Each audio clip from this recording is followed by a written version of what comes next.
آئیے علامہ رضا ساکی مصطفی کا بیان سنتے ہیں۔ کبھی کسی کا دل نہ دکھاؤ۔ دولت کی کثرت قلت یہ کوئی کسی شخص کی شخصیت کا حصہ نہیں ہے۔ قد کا دراز ہونا یا پست ہو جانا یہ کسی کے کردار کا حصہ تھوڑا ہے۔ رنگ کا کالا یا گورا ہونا، شہری یا دیہاتی ہونا، کسی برادری اور کسی خاندان سے تعلق رکھنا یہ کسی کے کردار کا حصہ تھوڑا ہے۔ کسی کے کردار کے نمایاں وصف کیا ہیں؟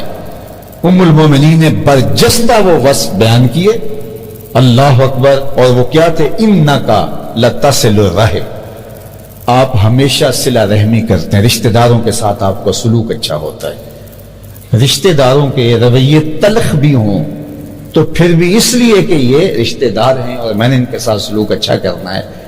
بندہ کہتا ہے کہ جب وہ میرے ساتھ اچھا سلوک نہیں کرتے تو میں کیوں کروں؟ میاں پھر تو تم اس کے برابر ہو گئے۔ برائی کا جواب برائی سے دینا، اچھائی کا جواب اچھائی سے دینا، یہ تو کوئی کمال نہیں ہوا۔ اگر وہ برائی کرتا ہے اور آپ بھی جواب میں برائی کرتے ہیں پھر تو آپ ایک جیسے ہو گئے۔ اگر وہ اچھائی کرتا ہے تو جواب میں اچھائی کرتے ہیں پھر بھی ایک جیسے۔ وہ برائی میں ایک جیسے ہیں، یہ اچھائی میں ایک جیسے، بہتر کیسے؟ اور آپ کا نمایاں وصف کھل کے کیسے آئے گا کہ وہ تم سے برائی کرتا ہے اور تم اس کے ساتھ اچھائی کرتے ہو؟ اللہ اکبر۔ جو اللہ کے بندے ہوتے ہیں یہ تو خیر رشتہ داریاں ہیں، خون کا رشتہ ہے، دودھ کا رشتہ ہے، وطن کا رشتہ ہے، برادری کا رشتہ ہے، گاؤں شہر محلہ داری کا رشتہ ہے۔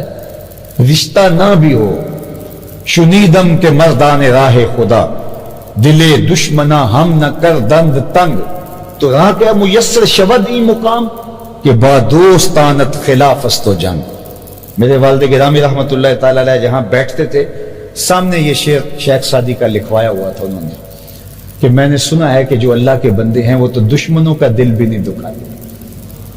تجھے تصوف کے مرتبے کیسے نصیب ہوں گے؟ تو اپنوں کے ساتھ جنگ چھیڑ کے بیٹھا ہوا ہے۔ تو دشمنوں کے ساتھ بھی ان کا رویہ ایسا نہیں ہوتا کہ ان کی دل آزاری کرے، اپنے تو پھر اپنے ہوتے ہیں۔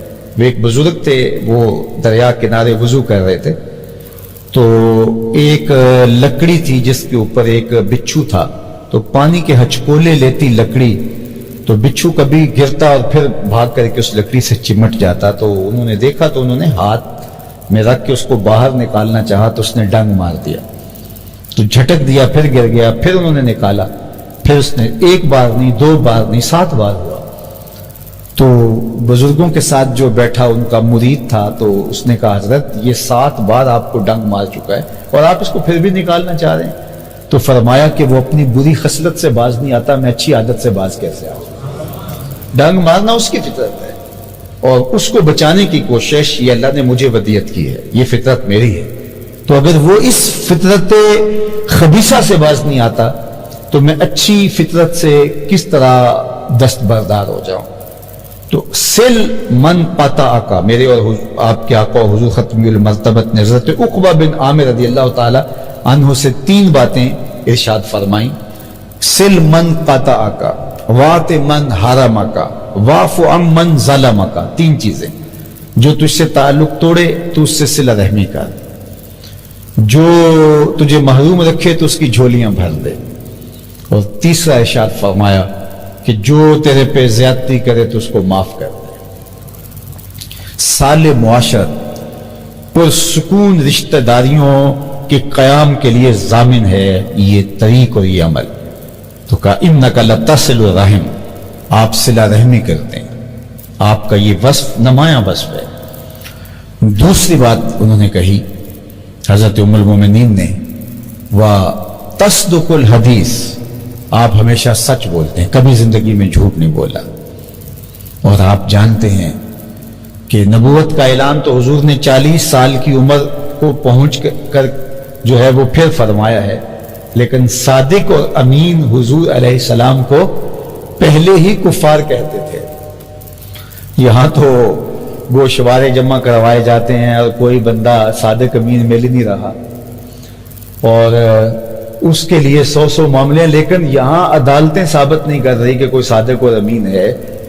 یار 22 کروڑ کا بھرا ہوا ملک ہے اور آپ کو اچھے انسان ہی نہیں مل رہے۔ وتصدق الحدیث، آپ سچائی کے خوگر ہیں۔ تیسری بات، وَتَحْمِلُ الْكَلَّ، آپ جس کا کوئی بوجھ اٹھانے والا نہیں اس کا بوجھ اٹھاتے۔ یہ صالح معاشرت کی ایک علامت ہے کہ کمزوروں کو ساتھ کھڑا کیا جائے۔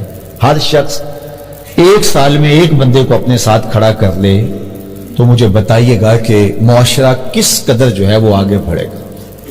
لیکن اب تو ہوتا یہ ہے کہ ہم جو ہے وہ چھپا رہے ہوتے ہیں کہ کسی اور کو پتہ نہ چل جائے اور کوئی خیر حاصل نہ کرتے۔